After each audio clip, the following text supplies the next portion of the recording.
Era la época en la que el pasito duranguense, un género de música regional mexicana, sonaba en todo México. Para el año 2007, momento en el que existían muchos grupos de este estilo, destacaba una voz única, la de Sergio Gómez, el líder de Capas de la Sierra. Estaban en la cima del éxito, pero el sabor de la fama les iba a durar muy poco. Una noche de verano como cualquier otra, el grupo se encontraba dando un recital en el Estadio Morelos, en la ciudad de Morelia, en Michoacán, frente a sus miles de seguidores, quienes no sabían que esa sería la última vez que lo iban a escuchar cantar. Su caso es aún recordado como uno de los peores crímenes que ha enfrentado el mundo de la música grupera en México. Y es así que nos preguntamos, ¿qué le sucedió a Sergio Gómez? ¿Quién le deseaba el mal? Su nombre completo era Paulo Sergio Gómez Sánchez. Había nacido en Ciudad Hidalgo, en el estado de Michoacán, el 2 de junio de 1973. Desde muy joven mostró un gran interés por la música. Pero esto no fue una sorpresa para nadie. En realidad, la música se respiraba en su familia. Su pasión artística había sido inculcada por su abuelo, quien tocaba el violín, y por su padre, quien a los 70 años, junto a sus hermanos, había formado parte de un conjunto musical. Era una vida familiar muy talentosa, y Sergio no quiso ser menos. Durante su adolescencia, emigró a Chicago. Allí empezó a abrirse camino en la industria musical, y en el año 2003 fundó Capas de la Sierra, junto a otros nativos mexicanos.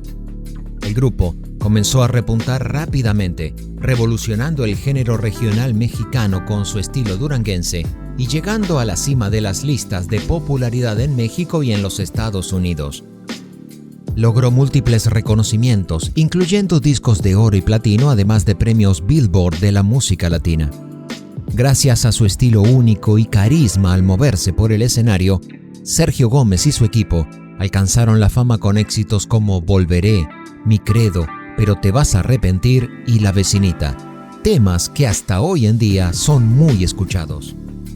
Lamentablemente, cada vez que la voz de Gómez suena en la radio, la gente recuerda lo poco que duró su momento de fama, porque a pesar del éxito, la carrera de Sergio Gómez no estuvo exenta de problemas. Tras el trágico año 2007, el grupo estaba tambaleándose por conflictos internos y rumores de amenazas en su contra. Pero a pesar de ello, el cantante siguió presentándose en diversas ciudades sin saber que sus días estaban contados. La tragedia comenzó en la madrugada del 1 de diciembre del año 2007, a la salida de un concierto en el que se presentó con el también fallecido Joan Sebastián, en el Estadio Morelos, en la ciudad de Morelia, en Michoacán, en México. El concierto fue un éxito. El grupo se despidió con los gritos y aplausos de su público y bajaron del escenario. Al salir del lugar, Sergio, sus compañeros y su equipo se dividieron en 3 camionetas. Nadie imaginaba que nunca más volverían a encontrarse, porque fue unos minutos después cuando comenzó el terrible hecho que sacudiría a la música mexicana. Mientras las 3 camionetas circulaban por una ruta, no notaron que un convoy de hombres fuertemente armados los estaba siguiendo de cerca. Cuando notaron su presencia, ya era demasiado tarde. Una por una, les fue dando alcance hasta que encontraron el vehículo en el que se encontraba Sergio, su verdadero objetivo. Sin escapatoria, el cantante fue secuestrado junto a los empresarios Víctor Hugo Sánchez y Javier Rivera, que viajaban en el mismo vehículo. Nada pudieron hacer sus compañeros porque sabían que si intentaban rescatarlos, los malvivientes no iban a dudar en disparar. El caos comenzó cuando el grupo no se presentó a una conferencia de prensa que tenía programada al día siguiente y tampoco acudió al show agendado en Puerto Vallarta. Inmediatamente comenzó la búsqueda y también la intensa cobertura mediática. Los familiares presentaron una denuncia por secuestro ante la entonces PGR con la esperanza de que solo se tratara de un secuestro por recompensa, pero todos estaban muy equivocados. Las horas de angustia se fueron acumulando y todo se volvió más desalentador cuando los empresarios fueron liberados pero no se tenían noticias de Sergio Gómez. Luego de 2 días sin una llamada de rescate ni una pista, al mediodía del lunes 3 de diciembre la tragedia se consumó. Los restos de Sergio Gómez fueron hallados a orillas de una carretera a 10 kilómetros al noreste de Morelia. Las autoridades lograron confirmar que se trataba del cantante gracias al tatuaje de una pantera negra en su brazo izquierdo. Lo que vieron fue sumamente perturbador. Su cuerpo presentaba evidentes signos de tortura. Al parecer, lo habían matado a golpes, lo estrangularon y le quemaron partes del cuerpo, especialmente el rostro, posiblemente con un encendedor. Se dijo incluso que el cuerpo del cantante había sido descuartizado, pero las autoridades de Michoacán lo negaron. La autopsia finalmente concluyó que fue brutalmente torturado entre las 4:30 y las 11 del mismo día, que presentaba golpes contundentes en la cabeza y el torso, quemaduras en los muslos y genitales, y que la causa de muerte habría sido por estrangulamiento. Y la pregunta obligada es, ¿quién pudo asesinarlo de una forma tan brutal y tan cargada de odio? Según testigos, se dijo que el cantante había recibido amenazas vía telefónica para no presentarse en Morelia esa noche, pero Sergio ignoró las advertencias y solo contrató a elementos de seguridad que lo acompañaron toda la noche, pero que al final no sirvieron de nada. Hubo varias teorías sobre quién pudo haber sido el asesino del cantante. La teoría más fuerte fue que la familia michoacana estuvo involucrada. Según contaron conocidos de Gómez, Capas de la Sierra había sido amenazado por Nazario Moreno González, alias El Chayo, ex líder del cártel. Y aparentemente el motivo del conflicto habría sido que la agrupación había otorgado una presentación a los Zetas, cártel rival de esta organización delictiva. No obstante, ni Gómez ni sus colegas habían hecho caso a las intimidaciones de Moreno González, por lo que después de tocar en el Estadio Morelos, el vocalista fue asesinado. Esta versión no fue confirmada oficialmente, pero ganó fuerza en el contexto de la creciente violencia que asolaba a Michoacán en aquella época. La pregunta es, ¿quién era el Chayo? Nazario Moreno González transformó a la familia michoacana y a la historia criminal de México. El líder narco fusionó el crimen organizado con el fanatismo religioso, logrando muchos adeptos y el apoyo de los ciudadanos. Entre los años 2006 y 2010, tejió una narrativa de justicia divina que lo convirtió en un santo de los narcos. Pero no todo fue paz y fe. Mientras predicaba, extorsionaba con el cobro de piso como un diezmo obligatorio y traficaba metanfetamina rumbo a los Estados Unidos. Lo interesante de este personaje fue que el Chayo, el Doctor o el Más Loco, según sus apodos, fue asesinado tras un enfrentamiento con las autoridades en el año 2010. Pero 4 años después, se descubrió que el narcotraficante seguía con vida y que encabezó el crecimiento de su organización hasta convertirla en una de las más grandes y peligrosas de México. Y obviamente esta especie de resurrección le dio un aura de santo narco, convirtiéndolo en un personaje histórico dentro de la historia. Sin embargo, esta vez no pudo escapar de la muerte. El Doctor murió tras un enfrentamiento con marinos y soldados en Tumbiscatío, un municipio rural ubicado a unos cientos de kilómetros de donde se dijo que había muerto. El líder de la familia michoacana fue silenciado junto con la posible verdad de lo que realmente pasó aquella noche con Sergio Gómez.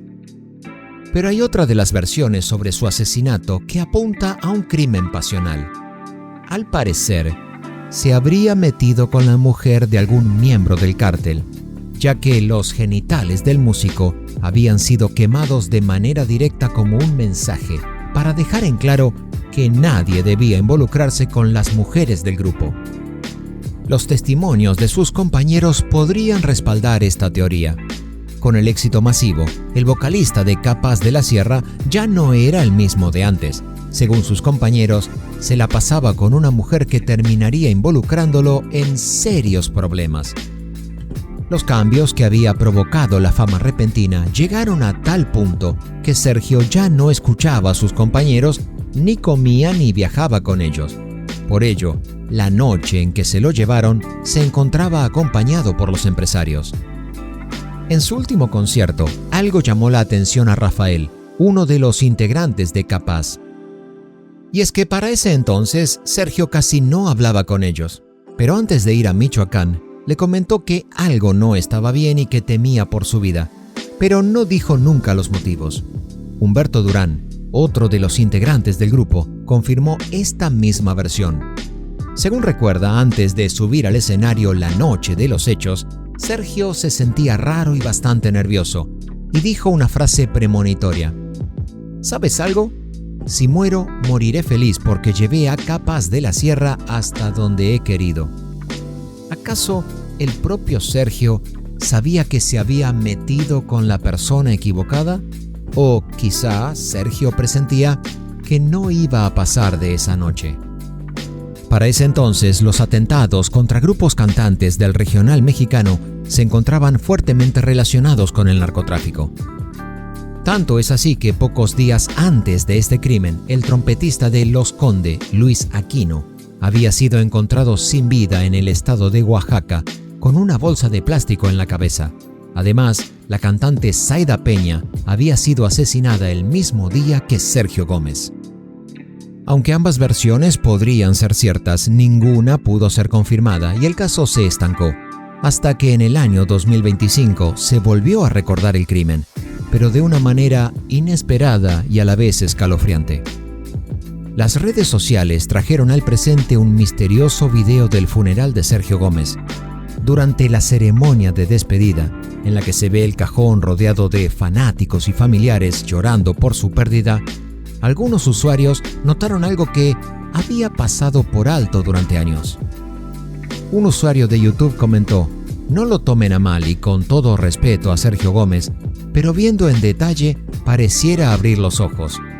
Al retroceder el video, muchos notaron el momento en el que el cuerpo sin vida de Sergio Gómez abre los ojos mientras el padre le rocía agua bendita en su ataúd. Dicho video ha generado muchísima polémica y confusión, y hasta miedo para muchos que aseguran que el artista aún no logró descansar en paz y que se encuentra atrapado en el limbo del mundo de los muertos.